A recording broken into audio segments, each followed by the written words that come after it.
Hello, स्वागत है आपका फ्री जीके के चैनल पे। मेरा नाम है किरण भाबर। आज के इस वीडियो में हम जनवरी 2024 के करंट अफेयर्स के क्वेश्चंस कवर करेंगे 22 जनवरी से 27 जनवरी तक के। ये सभी एग्जाम के लिए काफ़ी ज़्यादा इंपॉर्टेंट है। सारे क्वेश्चन के आंसर हम डिटेल में डिस्कस करेंगे, तो वीडियो को आप ध्यान से पूरा लास्ट तक ज़रूर देखिएगा। हर संडे हम आप लोगों के लिए वीकली करंट अफेयर्स की वीडियोज़ लेकर आते हैं। और लास्ट में क्वेश्चन पूछा है मैंने आपसे, जिसका आंसर आपको कमेंट करना है। चलिए वीडियो को शुरू करते हैं। आपसे एक छोटी सी रिक्वेस्ट है, हमारे दो चैनल है, दोनों को अभी आप सब्सक्राइब कर लेना। एक का नाम है फ्री जीके क्यूज और दूसरे का नाम है फ्री जीके क्यूज 2.0। दोनों मेरे अपने चैनल हैं, मैं ही हैंडल करती हूँ। जो 2.0 वाला है, यहाँ पर हम डेली मॉर्निंग में 6 बजे आप लोगों के लिए करंट अफेयर्स की वीडियोस लाते हैं। अगर आपने अभी तक नहीं सब्सक्राइब किया है तो पहले आप चैनल को सब्सक्राइब कर लें। चलिए शुरू करेंगे फर्स्ट क्वेश्चन से। हर साल भारत देश में रिपब्लिक डे, गणतंत्र दिवस कब मनाया जाता है? यह कब मनाया जाता है? 26 जनवरी को मनाया जाता है। डिटेल में देखते हैं। देखिए 1950 में जब भारत का संविधान लागू किया गया था, तो उसी दिन से हर साल 26 जनवरी को इस दिवस को मनाने की शुरुआत हुई है। गणतंत्र दिवस 2024 की थीम रखी गई है विकसित भारत और विकसित लोकतंत्र की मातृका। अगला सवाल, इस वर्ष गणतंत्र दिवस समारोह के मुख्य अतिथि कौन हैं? किसी ना किसी को आमंत्रित किया जाता है। तो देखिए यहाँ पर आंसर क्या हो जाएगा। ऑप्शन सी वाला सही है, इमैनुएल मैक्रोन इनका नाम है। इमैनुएल मैक्रोन ये कौन है? फ्रांसीसी राष्ट्रपति हैं। देखिए इस साल गणतंत्र दिवस समारोह में मुख्य अतिथि के रूप में फ्रांसीसी राष्ट्रपति इमैनुएल मैक्रोन कर्तव्य पथ पर गणतंत्र दिवस समारोह में शामिल हुए। यह छठा अवसर है जब किसी फ्रांसीसी नेता को मुख्य अतिथि के तौर पर आमंत्रित किया गया। भारत देश ने इस साल 75वां गणतंत्र दिवस मनाया, यह याद रखिएगा। साल 2023 की हम बात करें तो देखिए पिछले साल मिस्र के राष्ट्रपति अब्देल फतह अल सीसी मुख्य अतिथि के रूप में शामिल हुए थे। अगला सवाल, राष्ट्रीय मतदाता दिवस प्रतिवर्ष कब मनाया जाता है? बताइए। याद रखिएगा 25 जनवरी को राष्ट्रीय मतदाता दिवस मनाया जाता है। राष्ट्रीय मतदाता दिवस प्रतिवर्ष 25 जनवरी को देश भर में मनाया जाता है।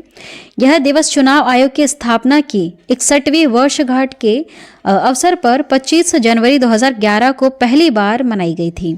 साल 2024 में राष्ट्रीय मतदाता दिवस की थीम रखी गई है nothing like voting, I vote for sure. अगला सवाल, राष्ट्रीय पर्यटन दिवस 2024 का विषय क्या है? इसका विषय है टिकाऊ यात्राएं, कलातीत यादें।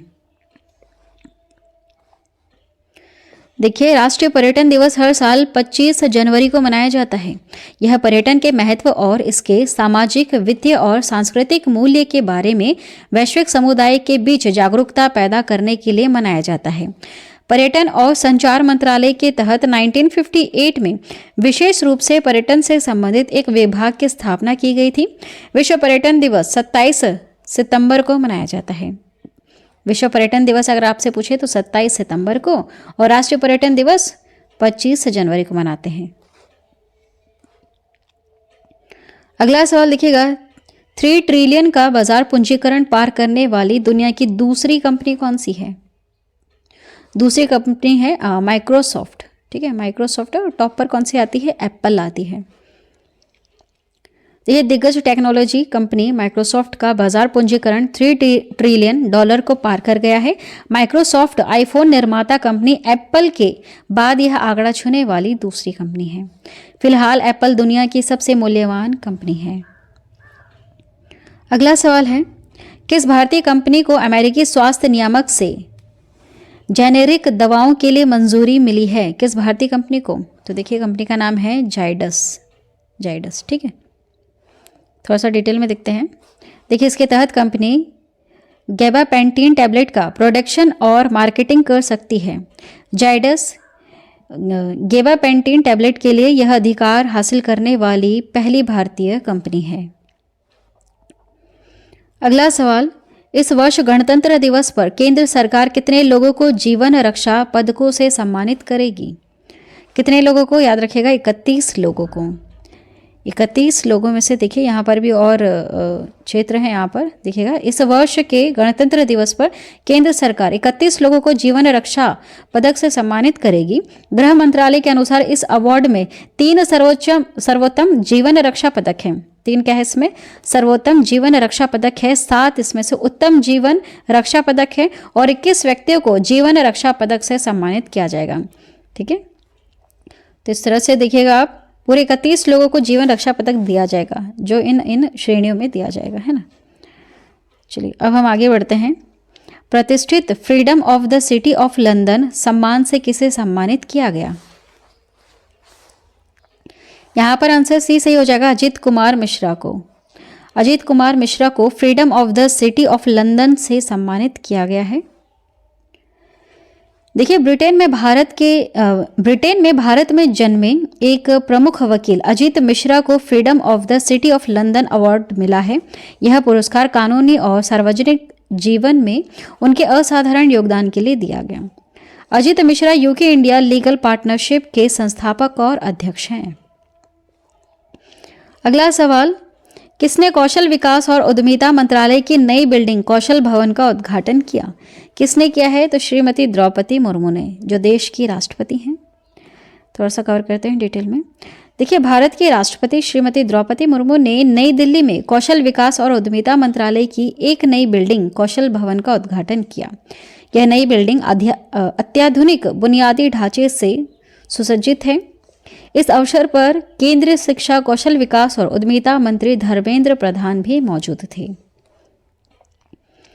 अगला सवाल, सर्वोच्चतम न्यायालय में दलित समुदाय के प्रतिनिधि के रूप में किसने शपथ ली है? तो देखिए, न्यायमूर्ति प्रसन्ना भालचंद्र वर्ले, इन्होंने शपथ ली है दलित समुदाय के प्रतिनिधि के रूप में सर्वोच्च न्यायालय में। देखिए, थोड़ा सा और यहाँ पर डिटेल में कवर करेंगे, ध्यान से सुनिएगा, ये काफ़ी ज़्यादा इंपॉर्टेंट पॉइंट्स हमने यहाँ पर लिए हैं। कर्नाटक उच्च न्यायालय के मुख्य न्यायाधीश PV वराले ने उच्चतम न्यायालय के न्यायाधीश के रूप में शपथ ली। पद की शपथ भारत के मुख्य न्यायाधीश DY चंद्रचूड़ ने इन्हें दिलाई। न्यायमूर्ति वराले की नियुक्ति के साथ सर्वोच्च न्यायालय में भारत के मुख्य न्यायाधीश सहित न्यायाधीशों की कुल संख्या अब कितनी हो गई है? 34 हो गई है ना। इसमें एक कौन है? मुख्य न्यायाधीश है, और न्यायाधीश जो अन्य न्यायाधीश है वो है 33। तो इस तरह से टोटल 34 हो गए हैं। देखिए, अनुसूचित जाति समुदाय के 2 अन्य न्यायाधीश न्यायमूर्ति BR गवई और CT रवि कुमार पहले से ही यहाँ पर मौजूद हैं। अब आगे बढ़ते हैं। अगला सवाल, अखिल भारतीय अभियान हमारा संविधान हमारा सम्मान का उद्घाटन किसने किया? इसका उद्घाटन किया है जगदीप धनखड़ ने। हमारा संविधान हमारा सम्मान का उद्घाटन। देखिए, उपराष्ट्रपति जगदीप धनखड़ ने भारत के गणतंत्र के 75वें वर्ष के उपलक्ष्य में अखिल भारतीय अभियान हमारा संविधान हमारा सम्मान का उद्घाटन किया। यह अभियान न्याय विभाग, विधि एवं न्याय मंत्रालय द्वारा चलाया जा रहा है। और देखिए, इसके साथ ही कानूनी सलाह के लिए एक एकीकृत कानूनी इंटरफेस प्रदान करने हेतु न्याय सेतु का भी शुभारंभ किया गया। अगला सवाल, 2023 के लिए ICC T20I player of the year के लिए किसे नामित किया गया? किसे नामित किया गया है? तो सूर्य कुमार यादव को नामित किया गया है। देखिए, सूर्य कुमार को ICC द्वारा लगातार दूसरी बार T20I player of the year चुना गया। सूर्य कुमार ने इस वर्ष भी T20I क्रिकेट में शानदार प्रदर्शन किया। उन्होंने वेस्टइंडीज, ऑस्ट्रेलिया, दक्षिण अफ्रीका और श्रीलंका के खिलाफ शानदार बल्लेबाजी की थी। अगला सवाल, ऑस्कर 2024 के लिए नॉमिनेट हुई documentary film To Kill a Tiger का निर्देशन किसने किया? इसका निर्देशन किया है निशा पाहुजा ने। टू किल ए टाइगर का निर्देशन। देखिए, हाल ही में 96th अकादमी पुरस्कार, जिसे ऑस्कर अवार्ड्स भी कहते हैं, ऑस्कर अवार्ड 2024 के लिए documentary film To Kill a Tiger को सर्वश्रेष्ठ डॉक्यूमेंट्री फीचर फिल्म कैटेगरी में नॉमिनेट किया गया। यह डॉक्यूमेंट्री फिल्म झारखंड की एक नाबालिग लड़की की कहानी पर आधारित है। इसका निर्देशन भारतीय कनाडाई फिल्म मेकर निशा पाहुजा ने किया है। और देखिए, ऑस्कर 2024 में के विजेताओं की घोषणा 10 मार्च को की जाएगी। ठीक है, इसकी घोषणा कब होनी है? 10 मार्च को होनी है। चलिए, अगला सवाल है हमारा, एशियाई मैराथन चैंपियनशिप में स्वर्ण पदक जीतने वाले दूसरे भारतीय कौन हैं? दूसरे भारतीय कौन है? मानसी है, एशियाई मैराथन चैंपियनशिप में स्वर्ण पदक जीतने वाले। अब देख लेते हैं कि पहले नंबर पर कौन है। देखिए, मानसी एशियाई मैराथन चैंपियनशिप में स्वर्ण पदक जीतने वाले केवल दूसरे भारतीय पुरुष एथलीट बने हैं। 34 वर्षीय मानसी ने 2 घंटे 14 मिनट 19 सेकंड का समय लेकर गोल्ड मेडल हासिल किया। गोपी थोनाकल साल 2017 में एशियाई मैराथन चैंपियनशिप का खिताब जीतने वाले पहले भारतीय पुरुष एथलीट थे। अगला सवाल, कर्पूरी ठाकुर को भारत रत्न मरणोपरांत से सम्मानित किया जाएगा। वह किस राज्य के पूर्व मुख्यमंत्री थे? तो याद रखिएगा, बिहार राज्य के पूर्व मुख्यमंत्री थे कर्पूरी ठाकुर। देखिए, बिहार के पूर्व मुख्यमंत्री कर्पूरी ठाकुर को भारत रत्न से सम्मानित किया जाएगा। वह 2 बार बिहार के मुख्यमंत्री रह चुके हैं। गौरतलब है कि 24 जनवरी को ही कर्पूरी ठाकुर की 100वीं जयंती भी मनाई गई और 24 जनवरी को ही इसकी घोषणा की गई कि इन्हें मरणोपरांत भारत रत्न से सम्मानित किया जाएगा। वह पिछड़े वर्गों के हितों की वकालत करने वाले नेता थे। वह पहली बार 1970 से जून 1971 तक राज्य के मुख्यमंत्री थे। और देखिए, उनका जन्म 24 जनवरी 1924 को समस्तीपुर बिहार में हुआ था। अगला सवाल देखिएगा, राष्ट्रीय बालिका दिवस हर साल कब मनाया जाता है? तो देखिए, यह 24 जनवरी को हर साल मनाया जाता है राष्ट्रीय बालिका दिवस, 24 जनवरी को। देखिए, हर साल पूरे देश में 24 जनवरी को राष्ट्रीय बालिका दिवस मनाया जाता है। इसका उद्देश्य बालिकाओं के अधिकारों और उनके सामने आने वाले मुद्दों के बारे में जागरूकता फैलाना है। इस दिवस की शुरुआत 2008 में की गई थी। देश में इस समय बालिकाओं के अधिकारों का समर्थन करने वाली कई तमाम योजनाएं चल रही हैं, जिसमें से प्रमुख है सुकन्या समृद्धि योजना, CBSE उड़ान योजना, बेटी बचाओ बेटी पढ़ाओ जैसी प्रमुख योजनाएं इसमें शामिल हैं। अगला सवाल है, रामलला प्राण प्रतिष्ठा समारोह कहाँ पर संपन्न हुई थी? तो ये अयोध्या में। अयोध्या कहाँ है? यूपी में। देखिए, थोड़ा सा इतिहास इसके बारे में जाने तो 16वीं शताब्दी में मुगल बादशाह बाबर ने अयोध्या पर हमला करके भगवान राम के मंदिर को तोड़कर वहां पर बाबरी नामक मस्जिद का निर्माण करवाया था। पुरातत्व के सबूतों से यह साबित हुआ कि अयोध्या में 12वीं सदी में वहां एक भव्य और विशालकाय मंदिर हुआ करता था। उसके बाद 9 नवंबर 2019 को सुप्रीम कोर्ट के 5 जजों की संविधान पीठ ने इस मामले का निर्णय भगवान राम के पक्ष में दिया और मुस्लिम समुदाय के लोगों को मस्जिद बनाने के लिए सरकार को 5 एकड़ जमीन अयोध्या के बगल में देने का निर्देश दिया। अगला सवाल, अयोध्या में श्री रामलला के प्राण प्रतिष्ठा समारोह के मुख्य अनुष्ठान का नेतृत्व किसने किया? तो यह क्या? नरेंद्र मोदी ने। देखिए, समारोह के दौरान RSS प्रमुख मोहन भागवत, यूपी के CM योगी आदित्यनाथ और राज्यपाल आनंदीबेन पटेल ने भी राम लला की पूजा अर्चना की। राम मंदिर के लिए प्रभु श्री राम की मूर्ति को कर्नाटक के प्रसिद्ध मूर्तिकार अरुण योगीराज ने बनाई है। अगला सवाल, अयोध्या राम मंदिर निर्माण के मुख्य वास्तुकार कौन है? वास्तुकार है चंद्रकांत सोमपुरा। चंद्रकांत सोमपुरा ये, और इनके 2 और बेटे भी इसमें शामिल थे, निखिल और आशीष। देखिए, अयोध्या राम मंदिर के डिजाइन सोमपुरा परिवार ने बनाई। मुख्य वास्तुकार है चंद्रकांत सोमपुरा। इन्होंने अपने 2 बेटों निखिल सोमपुरा और आशीष सोमपुरा की सहायता से मंदिर का डिजाइन तैयार किया।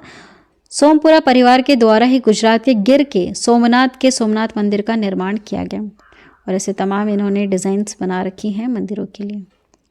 अगला सवाल, उड़ीसा के अंगुल जिले के तालचेर में वाटिका परियोजना में महानदी कोलफील्ड्स लिमिटेड के निवेशक का प्राथमिक उद्देश्य क्या है?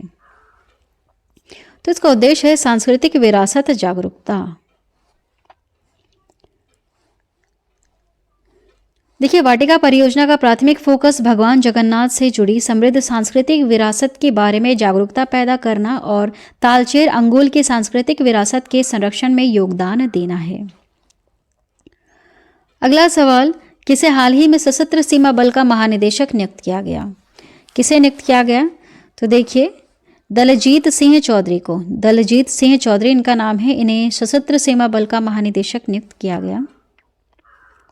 वरिष्ठ भारतीय पुलिस सेवा आईपीएस अधिकारी दलजीत सिंह को सशस्त्र सीमा बल एसएसबी का महानिदेशक नियुक्त किया गया। दलजीत सिंह उत्तर प्रदेश कैडर के 1990 बैच के आईपीएस अधिकारी हैं। एसएसबी नेपाल और भूटान के साथ भारत की सीमाओं की रक्षा करता है। अगला सवाल, मानसिंह ने एशियाई मैराथन चैंपियनशिप जीती। एशियाई मैराथन चैंपियनशिप 2024 कहाँ आयोजित हुई? कहाँ आयोजित हुई थी? हांगकांग में आयोजित हुई थी। देखिए, एशियाई मैराथन खिताब जीतने वाले केवल दूसरे भारतीय थे यह, है ना। और इससे पहले गोपी थोनाकल 2017 में एशियाई मैराथन चैंपियनशिप का खिताब जीतने वाले भारतीय पहले पुरुष भारतीय थे। अभी देखा हमने थोड़ी देर पहले। चलिए नेक्स्ट है, भारत अंतर्राष्ट्रीय विज्ञान महोत्सव का आयोजन किस राज्य में किया गया? तो इसका आयोजन किया गया हरियाणा राज्य में। देखिए, भारत अंतर्राष्ट्रीय विज्ञान महोत्सव 2023 का आयोजन 17 से 20 जनवरी 2024 तक हरियाणा में किया गया। इसका समापन राज्य के मुख्यमंत्री मनोहर लाल खट्टर की उपस्थिति में किया गया। अगला सवाल, संयुक्त राष्ट्र महासभा के 78वें सत्र के अध्यक्ष कौन हैं जो इस समय भारत की यात्रा पर थे, है ना, भारत की यात्रा पर आए थे? तो वो थे डेनिस फ्रांसिस। ये संयुक्त राष्ट्र महासभा के 78वें सत्र के अध्यक्ष थे। देखिए, संयुक्त राष्ट्र महासभा के 78वें सत्र के अध्यक्ष डेनिस फ्रांसिस भारत की 5 दिवसीय यात्रा पर नई दिल्ली पहुंचे। विदेश मंत्रालय ने कहा, यह यात्रा भारत संयुक्त राष्ट्र संबंधों को आगे बढ़ाने और भारत की प्राथमिकताओं और वैश्विक चुनौतियों पर विचार का आदान प्रदान करने का एक अवसर है। 26 जनवरी को गणतंत्र दिवस के अवसर पर फ्रांसिस महाराष्ट्र की गणतंत्र दिवस परेड में राजकीय अतिथि के रूप में भाग इन्होंने लिया, है ना, भाग ले लिया। चलिए नेक्स्ट है, विलुप्त होने के कगार पर पहुंची अनोखी भाषा मधिका किस राज्य में मुख्य रूप से बोली जाती है और कन्नूर से जुड़ी हुई है? तो देखिए, केरल राज्य में मुख्य रूप से बोली जाती है, केरल में भी और तमिलनाडु में भी। देखिए, कन्नूर केरल में स्थित है। कन्नूर के गांव में चलकिया समुदाय द्वारा बोले जाने वाली मधिका विलुप्त होने की कगार पर है, क्योंकि केवल 2 धारा प्रवाह वक्ता ही हैं, 87 वर्षीय केपी नारायण और उनकी भतीजी राजपुत्री। बस ये 2 ही ऐसे हैं जो मधिका के बारे में जानते हैं, इस भाषा को जानते हैं। देखिए, लिपि के बिना भाषा लुप्त होने की कगार पर है। लिपि मतलब, देखिए, भाषा को लिखने का जो ढंग है उसे लिपि कहते हैं। जैसे अ ऐसे लिखेंगे हम, क ऐसे लिखेंगे, ये भाषा को लिखने का ढंग है, इसे लिपि कहते हैं। इस प्रकार भाषा को लिखने के लिए कुछ चिन्हों का प्रयोग किया जाता है, उन्हें लिपि कहते हैं। जैसे हिंदी, हम जो हिंदी देख रहे हैं अभी, यह देवनागरी लिपि में लिखी हुई है और अंग्रेजी रोमन लिपि में लिखा जाता है। अगला सवाल है, जैसलमेर के रेगिस्तान महोत्सव 2024 का विषय क्या है? इसका विषय क्या है? तो बैक टू द डेजर्ट इसका विषय है, बैक टू द डेजर्ट। थोड़ा सा डिटेल में कवर करते हैं। देखिए, जैसलमेर जो है ये 22-24 फरवरी तक अपने वार्षिक डेजर्ट फेस्टिवल के लिए तैयार है, जिसमें स्थानीय कलाकार और बैक टू डेजर्ट थीम शामिल है। ये कब आयोजित होगी? 22 से 24 फरवरी तक। जैसलमेर डेजर्ट फेस्टिवल का एक वार्षिक कार्यक्रम है। यह त्यौहार थार रेगिस्तान के सेम टीलों जैसलमेर से 42 किलोमीटर दूर के खूबसूरत टीलों के बीच में मनाया जाता है। अगला सवाल है हमारा, हाल ही में तुर्की ने नाटो में शामिल होने के लिए स्वीडन की बोली का समर्थन किया। नाटो का मुख्यालय कहाँ स्थित है? नाटो का मुख्यालय है ब्रुसेल्स में। ठीक है, कहाँ पर है? ब्रुसेल्स में नाटो का मुख्यालय। नाटो 4 अप्रैल 1949 को उत्तरी अटलांटिक संधि पर हस्ताक्षर करने के बाद स्थापित किया गया था। इसका मुख्यालय ब्रुसेल्स बेल्जियम में है। यह संगठन 31 स्वतंत्र सदस्य देशों का एक सैन्य गठबंधन है। फिनलैंड नाटो का नवीनतम सदस्य बना है। इसके पहले 30 सदस्य हुआ करते थे, इसमें अभी हाल ही में जुड़ा है फिनलैंड। तुर्की के नेताओं ने मंगलवार को नाटो में स्वीडन की सदस्यता का समर्थन किया है। मतलब बहुत ही जल्द ही स्वीडन इसमें ऐड होने वाला है। तो कितने हो जाएंगे? 32 मेंबर हो जाएंगे। देखिए, नाटो क्या है? सैन्य गठबंधन। मतलब अगर कोई भी इनके ऊपर किसी एक, ये जो 32 मेंबर्स है, अगर किसी एक पर भी कोई आक्रमण करता है बाहर वाला, वैसे बाहर यहाँ इनकी नज़र में बाहर रूस ही है, रूस के खिलाफ वैसे बना रखा है ये जो गठबंधन है। अगर रशिया ये किसी पर भी इनमें से हमला करता है किसी के ऊपर, तो ये सब मिल करके उसके ऊपर हमला कर देंगे। ठीक है, यही तो लड़ाई चल रही है यूक्रेन और रशिया के बीच में। रशिया का कहना है कि यूक्रेन नाटो में शामिल ना हो, और यूक्रेन इस तरह की पहल कर रहा था। ठीक है, चलिए अगला सवाल है, भारत ने टिड्डियों से उत्पन्न खतरे का मुकाबला करने के लिए 40,000 लीटर मेलाथियान भेजकर किस देश की सहायता की? किस देश की? अफगानिस्तान देश की सहायता की है मेलाथियान भेजकर। टिड्डे जो कभी आपने सुना होगा कि भारत देश में टिड्डों का खतरा, ये जिस भी खेत में जाकर अगर किसी भी खेत में इनका आक्रमण होता है तो करीबन 1 से 2 घंटे में वो पूरी खेत की फसल को बर्बाद कर सकते हैं। तो देखिए, अफगानिस्तान से होते हुए पाकिस्तान में जाएंगे, तो पाकिस्तान में तो हम मदद नहीं कर पाएंगे। अफगानिस्तान में ही इनको अगर सफाया कर दिया जाता है इनका पूरी तरह से, तो ये भारत देश तक ठीक से नहीं पहुंच पाएंगी। ठीक है, और अगर आती भी है तो इतना नुकसान नहीं कर पाएंगे क्योंकि इनका सफाया पहले ही कर दिया जाएगा।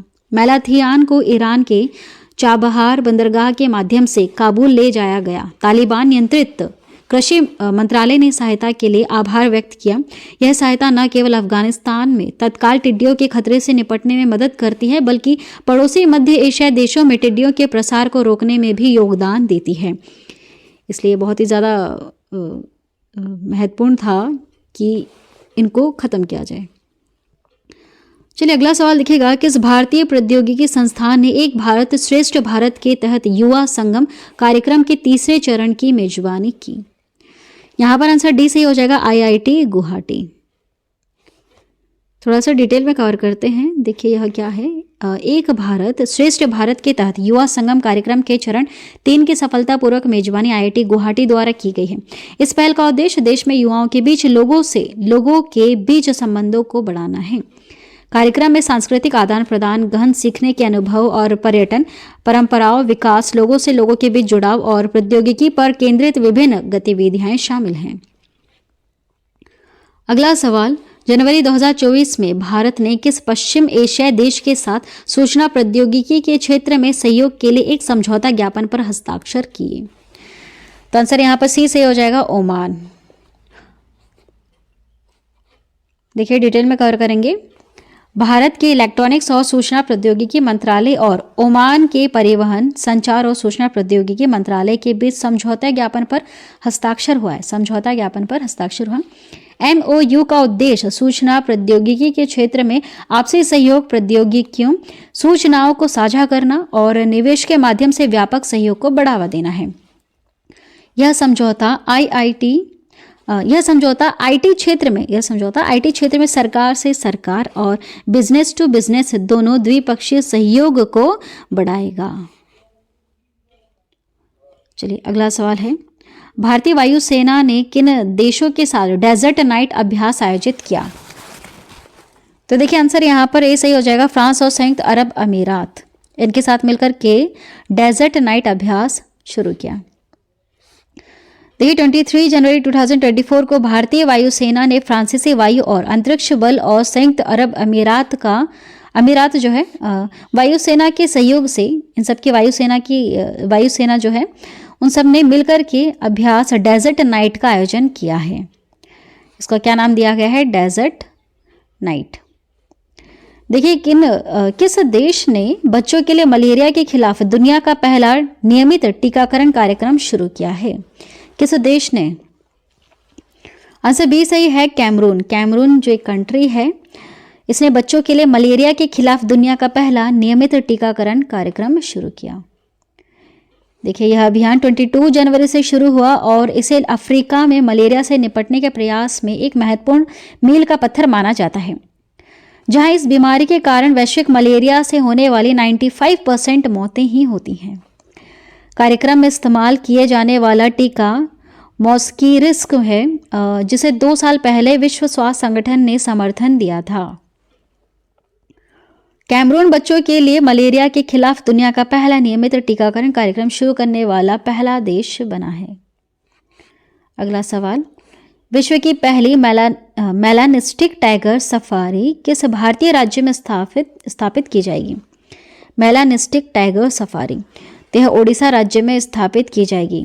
ये क्या है मेलानिस्टिक टाइगर सफारी? देखें, ओडिशा सरकार मयूरभंज जिले के बारीपदा के पास दुनिया की पहली मेलानिस्टिक टाइगर सफारी स्थापित करने की योजना बना रही है। परियोजना का लक्ष्य क्या है? इसका लक्ष्य यह है कि नंदकानन चिड़ियाघर से अतिरिक्त बाघों और बचाए गए तथा अनाथ बाघों को रखना है जो जंगल के लिए अयोग्य हैं लेकिन सार्वजनिक प्रदर्शन के लिए उपयुक्त हैं। अगर इन्हें जंगल में छोड़ा जाता है तो ये इनकी आकस्मिक मृत्यु हो सकती है, तो इन्हें कहीं और रखा जाएगा, है ना। तो उसका नाम रखा गया है मेलास्टिक टाइगर सफारी। यह स्थापित करने की योजना बना रहे हैं। जंगल में नहीं छोड़ सकते हैं तो इन्हें बचाने के लिए यहाँ पर रखा जाएगा।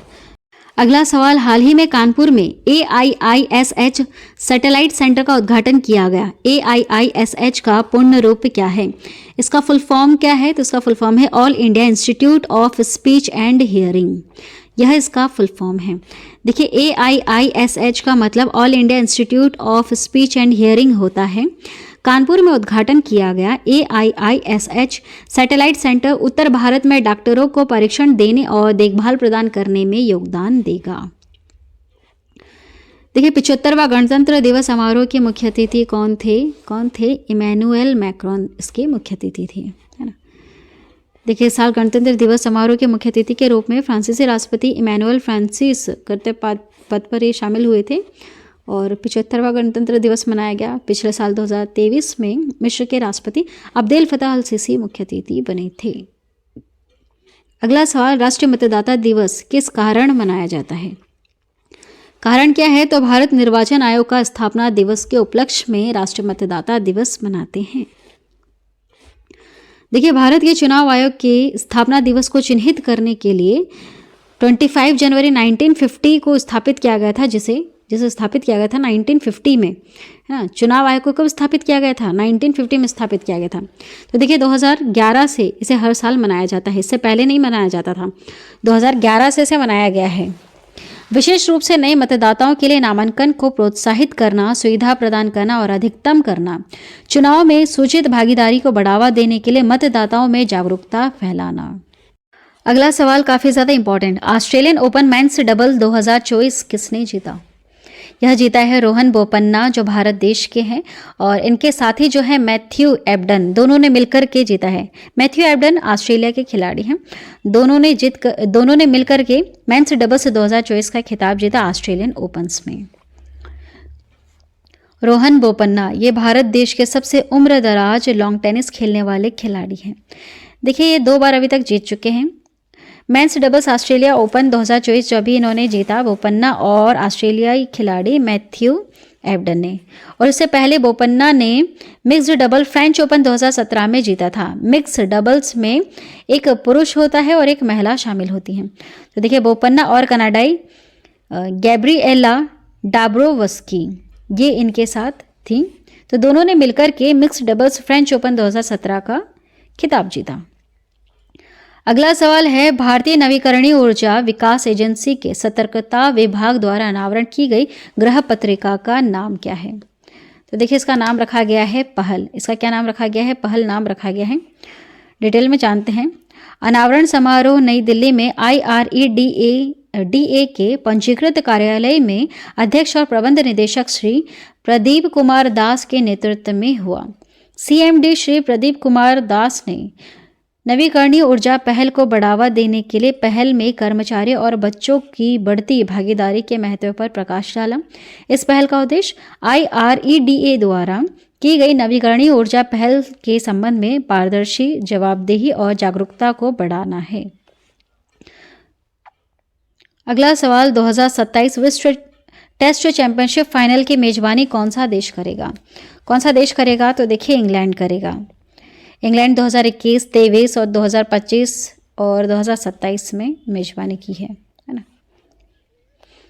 देखिए, इंग्लैंड 2027 में एक बार फिर से विश्व टेस्ट चैंपियनशिप फाइनल की मेजबानी करने के लिए तैयार है, जिससे यह देश में आयोजित होने वाला लगातार चौथा संस्करण बनेगा।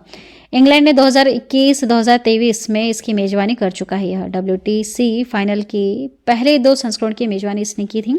2025 WTC फाइनल की भी जो होगा वो भी इंग्लैंड में ही होगा, और उसके बाद 2027 वाला जो है वो भी इंग्लैंड में ही होगा। देखिए, ऑस्ट्रेलिया विश्व टेस्ट चैंपियनशिप का मौजूदा चैंपियन है। अगला सवाल, पद्म विभूषण 2024 कितने लोगों को दिया जाएगा? कितने लोगों को? 5 लोगों को दिया जाएगा। पद्म विभूषण की आपसे बात पूछ रहे हैं, ठीक है। वैसे पूरे पद्म पुरस्कार तो कितने हैं? 132 हैं।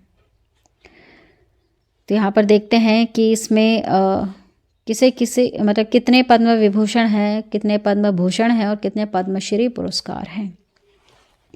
देखिए, राष्ट्रपति द्रौपदी मुर्मू ने 2024 के लिए 132 पद्म पुरस्कारों को मंजूरी दी है, जिसमें से 5 पद्म विभूषण, 17 पद्म भूषण और 110 पद्मश्री पुरस्कार शामिल हैं। चलिए देखिए, ये 5 कौन कौन से विजेता हैं जिन्हें पद्म विभूषण से सम्मानित किया जाएगा। तो पूर्व उपराष्ट्रपति हैं वेंकैया नायडू, दिग्गज अभिनेत्री विजयंती माला भी इसमें शामिल हैं, प्रसिद्ध नृत्यांगना पद्मा सुब्रमण्यम को दिया जाएगा पद्म विभूषण, दिग्गज अभिनेता चिरंजीवी को दिया जाएगा, चिरंजीवी को, और सुलभ शौचालय के फाउंडर बिंदेश्वर पाठक जिन्हें मरणोपरांत दिया जाएगा इस अवार्ड को, ठीक है, याद रखिएगा, बिंदेश्वर पाठक को। ये कौन है? सुलभ शौचालय के फाउंडर है, तो इन्हें मरणोपरांत दिया जा रहा है। अगला सवाल कवर कर लेते हैं। आईसीसी पुरुष ODI cricketer of the year के खिताब से किसे सम्मानित किया गया? किसे सम्मानित किया गया? विराट कोहली को सम्मानित किया गया आईसीसी पुरुष ODI cricketer of the year के खिताब से। वही महिला में हम बात करें तो श्रीलंका की चमारी अथा पत्थू को आईसीसी महिला ODI cricketer of the year से सम्मानित किया गया। देखिए, मरणोपरांत पद्म विभूषण पाने वाले बिंदेश्वर पाठक का मुख्य कार्य क्या है? अभी हमने देखा स्वच्छता और अपशिष्ट प्रबंधन, ठीक है। अभी हमने क्या देखा था? सुलभ शौचालय के फाउंडर हैं यह। अगला सवाल, 2024 में गणतंत्र दिवस समारोह के लिए फ्रांसीसी राष्ट्रपति इमैनुअल मैक्रोन की राजकीय यात्रा के दौरान भारत और फ्रांस के बीच कौन से महत्वपूर्ण समझौते और साझेदारियां स्थापित हुई हैं? काफ़ी ज़्यादा इंपॉर्टेंट क्वेश्चन। तो देखिए, आंसर तो डी है। यहाँ पर डिस्कस करेंगे हम सारे पॉइंट को। रक्षा औद्योगिक साझेदारी के लिए रोड मैप तैयार करना, रक्षा आंतरिक साझेदारी, H-125 हेलीकॉप्टरों के लिए असेंबली लाइन, ये सारे महत्वपूर्ण समझौते और साझेदारियां स्थापित हुई हैं। अब डिस्कस करते हैं। देखिए, भारत के रक्षा मंत्रालय और फ्रांस के सशस्त्र बल मंत्रालय के बीच रक्षा अंतरिक्ष साझेदारी पर एक आशय पत्र पर हस्ताक्षर किए गए। टाटा एडवांस सिस्टम लिमिटेड और एयरबस ने भारत में H-125 हेलीकॉप्टरों के लिए एक असेंबली लाइन स्थापित करने के लिए एक समझौता ज्ञापन पर हस्ताक्षर किए।